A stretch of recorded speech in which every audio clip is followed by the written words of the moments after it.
నిన్న మొన్న రెండు జళ్ళ పుల్లి బొమ్మవు కాదా నాతో పాటు నువ్వు కూడా అమ్మకు చెవేగా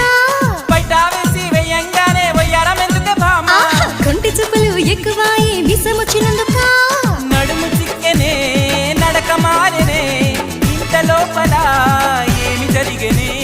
మొదటిసారిగా ఆడపిల్లను చూసినట్టుగా మైకం నీకు తమలపాకు